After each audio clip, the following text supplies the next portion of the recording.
Hello friends. सबसे पहले तो आप सभी को हनुमान जन्मोत्सव की ढेर सारी शुभकामनाएं। आज का जो वीडियो है वो प्लैनेटरी एक्सचेंज के विषय में ही है। जैसा कि हम लोगों की बात हो चुकी थी, हम लोगों ने दो शीघ्रगामी ग्रह के मध्य जब परिवर्तन होता है तो वो परिवर्तन किस प्रकार से कार्य करता है ये जाना था। आज हम लोग ये जानने वाले हैं कि एक शीघ्रगामी ग्रह और एक मंदगामी ग्रह में जब परिवर्तन का संबंध बनता है तो वो किस प्रकार से कार्य करता है, वहाँ घटनाएं किस प्रकार से घटित होती हैं, क्या घटनाएं बार बार घटित होंगी या घटनाएं कुछ समय के अंतराल में या कोई लंबी अवधि में घटित होंगी, इसके विषय में आज हम लोग जानेंगे। तो वीडियो को शुरू करने से पहले मैं आप सभी से ये कहना चाहता हूँ कि यदि अभी तक आप लोगों ने चैनल को सब्सक्राइब नहीं किया तो चैनल को सब्सक्राइब कर लीजिए, साथ ही वीडियो को शेयर और लाइक करना ना भूलें। आइए हम लोग वीडियो को शुरू करते हैं। तो देखिए यहाँ पर गुरु ग्रह जो है देवगुरु बृहस्पति वो चंद्र की राशि कर्क में बैठे हैं और चंद्र जो है वो देवगुरु बृहस्पति की मूल त्रिकोण राशि धनु में बैठे हैं। तो जैसा कि हम लोग जानते हैं कि यहाँ पर गुरु जो है वो चंद्र की राशि में और चंद्र गुरु की राशि में बैठने के कारण यहाँ पर इन दो ग्रहों में परिवर्तन का संबंध स्थापित हो गया है। ठीक है, चलिए परिवर्तन का संबंध तो स्थापित हो गया, परंतु चंद्र जो है वो नवग्रहों में सबसे तीव्रगामी ग्रह है। वो 28 दिनों में 12 राशियों का भेदन कर लेता है और गुरु को 12 राशियों का भेदन करने में 12 वर्ष लगते हैं। तो इस कारण से क्या है, चंद्र और गुरु ये दोनों ग्रह जो हैं इनकी जो चलने की शक्ति है उनमें काफ़ी अंतर है। इस कारण से यहाँ पर परिवर्तन के संबंध में इन दो ग्रहों में जो परिवर्तन का संबंध बना है उसमें उतना विशेष प्रभाव जो है वो देखने को नहीं मिलेगा, परंतु सडन प्रभाव देखने को मिलता है, अचानक प्रभाव देखने को मिलता है। क्यों मिलता है? इस चंद्र के कारण, क्योंकि ये शीघ्रगामी है और ये मंदगामी है। कोई भी ऐसी पत्रिकाओं में जो भी घटनाएं घटित होती है वो अचानक घटित होती है, एकदम सडन। ठीक है, तो आइए हम लोग आगे इस पे बात करते हैं कि परिवर्तन कब कब सक्रिय होगा। तो कर्क और धनु राशि को ध्यान में रख करके ही हम लोगों को आगे बढ़ना है। जब जब ये दो ग्रह कर्क और धनु राशि से गोचर करेंगे तब तब ये परिवर्तन सक्रिय होगा। मैं फिर से बोलता हूँ, जब जब गोचर करते करते गुरु और चंद्र ये दोनों कर्क और धनु राशि से गोचर करेंगे तब तब ये परिवर्तन संबंध जो है वो कार्यशील हो जाता है। देखिए एक शीघ्रगामी और एक मंदगामी ग्रह में जब भी परिवर्तन का संबंध होता है तो शीघ्रगामी ग्रह की ये चेष्टा होती है कि वो बार बार परिवर्तन करे, परंतु मंदगामी ग्रह जो होता है वो परिवर्तन में जुड़ी हुई जो राशियां होती हैं, जैसा कि यहाँ पे कर्क और धनु है, उसमें वो मंदगामी ग्रह बार बार नहीं आ सकता है। आइए इसे समझते हैं। देखिए चंद्र जो है जैसा कि मैंने बताया वो 28 दिनों में ही 12 राशियों को जो है वो क्रॉस करता है। इस कारण से ये चंद्र जो है 2.25 दिन के लगभग एक राशि में रहता है। तो ये चंद्र धनु राशि में और कर्क राशि में प्रत्येक महीने गोचर करेगा। 2.25 दिन वो धनु में रहेगा, 2.25 दिन वो कर्क में रहेगा। तो इसकी बार बार कोशिश होगी कि मैं परिवर्तन कर लूं, परंतु बृहस्पति कहीं और गोचर कर रहा होगा, इस कारण से परिवर्तन सक्रिय नहीं हो पाएगा। इसे उदाहरण से और स्पष्ट करूं तो जैसा कि अभी आप सभी जानते हैं कि 13 अप्रैल को बृहस्पति ने मीन राशि में गोचर किया है। तो अब परिवर्तन सक्रिय जो है वो कब होगा? जब बृहस्पति या तो कर्क में गोचर करे या धनु में गोचर करे। तो धनु से तो बृहस्पति निकल के गए हैं अभी और वो मीन में चल रहे हैं। अभी पिछले 2-3 वर्ष पहले बृहस्पति धनु में चल रहे थे और अभी जो है ये बृहस्पति मीन में आए हैं। तो धनु की बात अभी छोड़ दें, हम लोग आगे चलते हैं। बृहस्पति अभी मीन में आए हैं तो 1 वर्ष तो यहाँ रहने वाले हैं। 1 वर्ष मीन में, फिर 1 वर्ष मेष में, फिर 1 वर्ष वृषभ राशि में, फिर उसके पश्चात 1 वर्ष मिथुन राशि में। कुल मिलाकर अगर मीन राशि से जोड़े तो 1, 2, 3 और 4, तो 4 वर्षों के बाद जो है परिवर्तन सक्रिय होगा, इस ग्रह स्थिति के अनुसार जो आप लोग अपने स्क्रीन पर देख रहे हैं। तो 4 वर्षों के बाद, अर्थात अभी 2022 है, 2022 में यदि हम लोग 4 वर्ष जोड़ दें तो 2026 आता है। तो 2026 के बाद ऐसे ग्रह योग जिस व्यक्ति की पत्री में होंगे उसमें 2026 के बाद परिवर्तन सक्रिय होगा। तो जब 2026 के बाद बृहस्पति कर्क में गोचर करेंगे और चंद्र गोचर करते करते धनु में आ जाएंगे, ठीक है, तो चंद्र जो है कर्क में अपना प्रभाव करने लगेंगे और कर्क में गोचर करता हुआ गुरु धनु राशि में अपना प्रभाव करने लगेगा।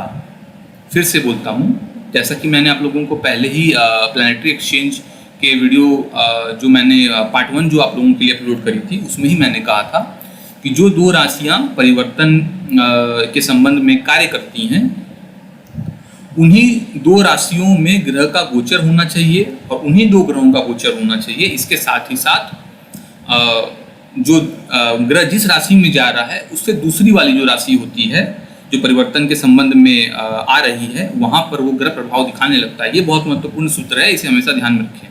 तो बृहस्पति कर्क में गोचर करेगा और चंद्र धनु में गोचर करेगा जिस महीने में, ठीक है, तो वो ये दोनों अपनी अपना स्थान बदल लेंगे। गुरु जो है वो धनु में प्रभाव करना लगेगा और चंद्र जो है वो कर्क राशि में अपना प्रभाव दिखाने लगेगा। इसके अलावा यहाँ एक बात मैं और बताना चाहता हूँ। देखिए, गुरु तो कर्क राशि में 1 वर्ष तक रहेंगे, परंतु चंद्र जो है वो धनु राशि में 2.25 दिन तक ही रहेंगे। तो इसका अर्थ क्या हुआ कि गुरु जैसे ही कर्क में आए उसके पश्चात चंद्र जैसे ही घूमते घूमते धनु में आएंगे तो 2.25 दिन के लिए ही जो है ये बृहस्पति का प्रभाव धनु राशि में ज़्यादा दिखेगा और इस चंद्र का प्रभाव कर्क राशि में ज़्यादा दिखेगा, क्योंकि जैसे ही चंद्र गोचर करके धनु राशि से निकलेंगे और मकर में जाएंगे तो वैसे ही ये गुरु का जो परिवर्तन है ये धनु राशि में उतना प्रभाव नहीं दिखा पाएगा, क्योंकि चंद्र जो है वर्तमान में 2.25 दिन तक ही धनु राशि में रहकर मकर में चले जाएंगे, जिस कारण से योग भंग होगा। आगे इसे और मैं समझाऊं, फिर सपोज करके हम लोग आप सपोज ये कीजिए और आगे चलिए, मकर में फिर वो 2.25 दिन रहेंगे, फिर कुंभ में रहेंगे, फिर मीन में, फिर इस तरह से घूमते घूमते वो फिर अगले महीने जो है फिर धनु में आएंगे। अब बृहस्पति तो कर्क में ही है, तो फिर से जो है परिवर्तन सक्रिय होगा, फिर से अगेन गुरु जो है धनु में अपना प्रभाव दिखाएंगे और चंद्र जो है वो कर्क में अपना प्रभाव दिखाने लगेंगे। तो इस प्रकार से आप लोगों को समझना है कि ये जो 1 वर्ष की जो अवधि है जहाँ पर गुरु कर्क में रह रहे हैं और चंद्र बार बार प्रत्येक महीने 2.25 दिन के लिए परिवर्तन सक्रिय करेंगे आकर धनु में। इसको इस प्रकार से समझ लीजिए कि बल्क में मतलब बहुत लंबी अवधि न मिलकर प्रत्येक महीने में 2.25 दिन के लगभग जो है ये परिवर्तन सक्रिय होगा। इस हिसाब से 12 महीने गुरु कर्क में रहने वाले हैं, तो 12 महीने के हिसाब से अगर चंद्र को देखा जाए तो 2.25 दिन की गणना के हिसाब से यदि हम लोग 12 महीने से गुना कर दें तो हम लोगों को मिलेगा, एक गणित मिलता है यहाँ पर निकल करके आएगा कि हम लोगों के पास में लगभग 28 दिन या एक मोटे तौर पर हम लोग महीने भर बोल सकते हैं कि 1 वर्ष में महीना भर टोटल मिलता है। तो ये आप लोगों ने जाना कि किस प्रकार से जो है चंद्र और गुरु के मध्य जो परिवर्तन हुआ है, तो चूंकि एक शीघ्रगामी ग्रह है जो कि चंद्र है और एक मंदगामी ग्रह है, चंद्र से गुरु बहुत ज़्यादा धीमा चलता है चंद्र की तुलना में, इस कारण से इनमें जो परिवर्तन का संबंध है वो बहुत ज़्यादा मतलब घटनाएं नहीं दे पाएगा, क्योंकि इसमें परिवर्तन की जो अवधि है वो बहुत संकुचित है, उसमें बहुत लंबा समय नहीं है। ये एक बात समझने वाली है।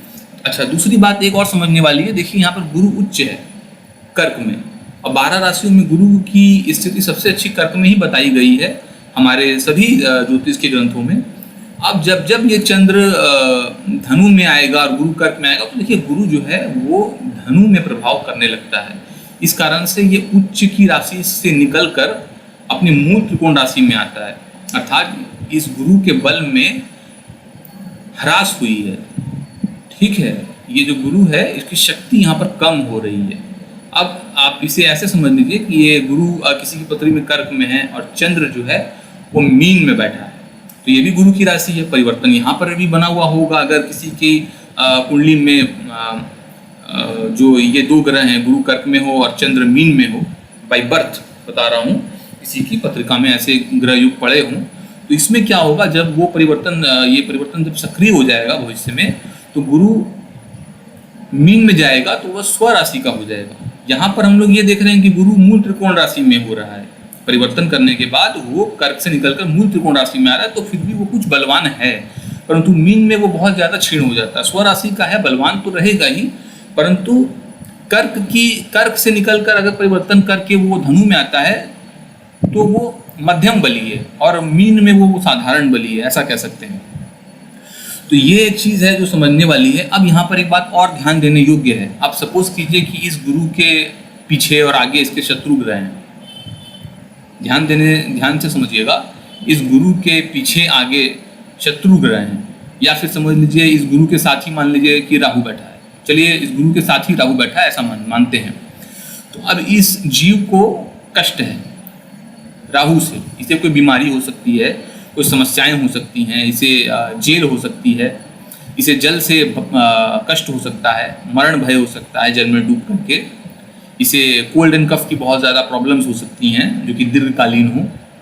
इस प्रकार से ये जीव संकट में है, परंतु परिवर्तन करने के बाद ये जीव धनु में आ जाता है और ये चंद्र कर्क में आ जाता है, जिस कारण से जीव सुरक्षित भी हो जाएगा अब परिवर्तन के संबंध के कारण। अब सपोज कर लीजिए कि यहाँ पर धनु में ही उसे सूर्य का सहयोग मिल गया, धनु राशि में ही यदि सूर्य भी बैठा हो तो ये गुरु जो है अभी पुष्ट हो जाएगा, क्योंकि उसका एक मित्र सूर्य वहाँ पर मिल गया। अब सपोज कीजिए कि सिंह राशि में बाई बर्थ वहाँ पर मंगल बैठा है, तो त्रिकोण से मंगल भी गुरु की सहायता करने के लिए आ गया है ना। तो इस प्रकार से समझना होगा कि परिवर्तन करने के बाद ये गुरु जो है वो किन ग्रहों से योग कर रहा है। यदि जिन ग्रहों से वो योग करता है वो ग्रह यदि उसके मित्र हैं तो निश्चित तौर पर मानकर चलिए परिवर्तन का फल जो है वो उत्तम होने वाला है।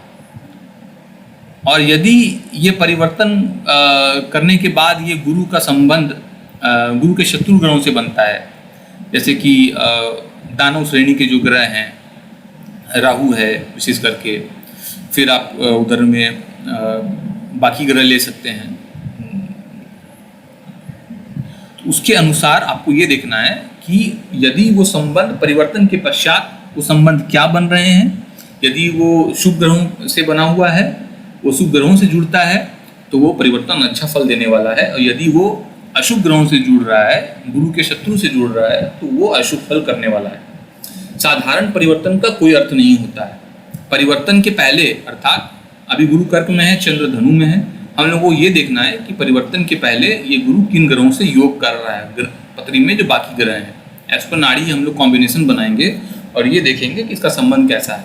अगर परिवर्तन करने के पहले इस गुरु का संबंध अच्छा है, इसके फ्रेंड्स के साथ में, सूर्य के साथ में, मंगल के साथ में, केतु के साथ में, चंद्र के साथ में, इत्यादि ग्रहों के साथ में इसका संबंध है, शनि के साथ में संबंध आता है, तो ये गुरु अच्छा है। परंतु परिवर्तन करने के बाद यदि इसे धनु में रखते हैं गुरु को, और यहाँ से अगर संबंध बनाए हम लोग बाकी ग्रहों के साथ और देखते हैं कि इस गुरु का संबंध जो है वो राहु के साथ आ जा रहा है, वो शुक्र के साथ आ जा रहा है, वो जो है संबंध अच्छा नहीं बन पा रहा है कहीं ना कहीं, तो निश्चित तौर पर आप मान करके चलिए कि ये परिवर्तन के पश्चात, अर्थात ऐसे नेटिव का जब जीवन का उत्तरार्ध आता है, जब उसके लाइफ की सेकंड पार्ट जो है वो स्टार्ट होती है, तो वहाँ पर नेटिव को कष्ट व पीड़ा होगी।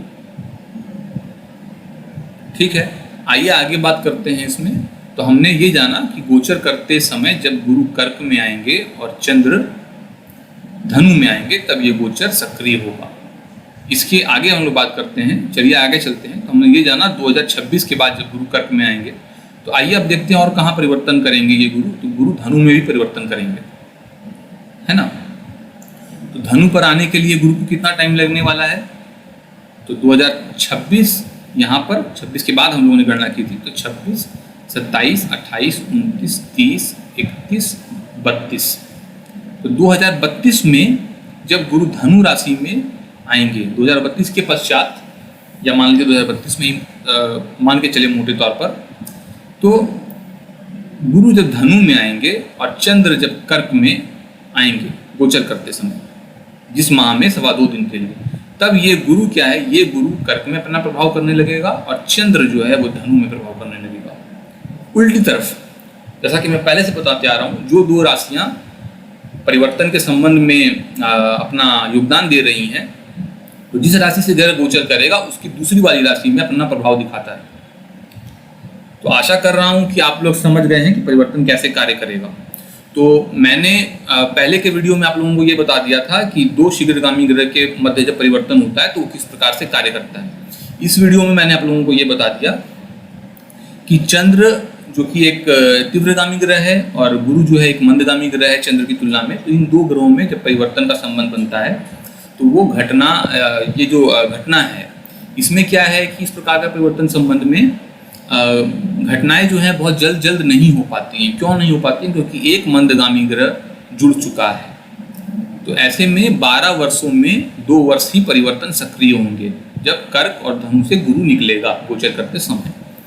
तो ये बात एक हो गई। आगे जो है हम इसके अगले वीडियो में मैं आप लोगों को एक तीसरे प्रकार का जो है परिवर्तन का संबंध में बताने वाला हूँ। उसे इमेजिनरी एक्सचेंज कहते हैं, अर्थात काल्पनिक परिवर्तन। इसके विषय में मैं जानकारी आप लोगों को अगले वीडियो में दूंगा।